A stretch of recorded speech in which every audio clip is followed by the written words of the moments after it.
കാനഡയിലെ മിസിസാഗ രൂപതയിൽ കീഴിലുള്ള സ്കാബ്രയിലെ Saint Thomas Syro Malabar Catholic ഫൊറോന ദേവാലയത്തിൽ മോഷണം.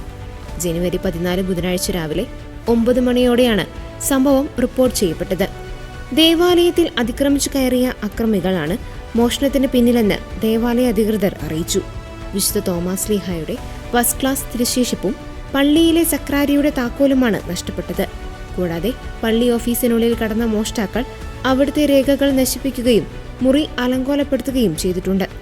ഭൗതികമായ മൂല്യത്തിനപ്പുറം വിശ്വാസികൾക്ക് ആത്മീയമായി വലിയ പ്രാധാന്യമുള്ള വിശുദ്ധ വസ്തുക്കളാണ് നഷ്ടപ്പെട്ടതെന്ന് പള്ളി പുറത്തിറക്കിയ പ്രസ്താവനയിൽ വ്യക്തമാക്കുന്നു. സംഭവത്തിൽ ടൊറാറ്റോ പോലീസ് അന്വേഷണം ഊർജിതമാക്കിയിട്ടുണ്ട്. പള്ളിക്കകത്തെ CCTV ദൃശ്യങ്ങൾ പരിശോധിച്ചു വരികയാണെന്ന് പോലീസ് അറിയിച്ചു. ഈ മോഷണം മനഃപൂർവ്വം പള്ളിയെ ലക്ഷ്യം വെച്ച് നടത്തിയതാണോ എന്ന് പോലീസ് സംശയിക്കുന്നുണ്ട്.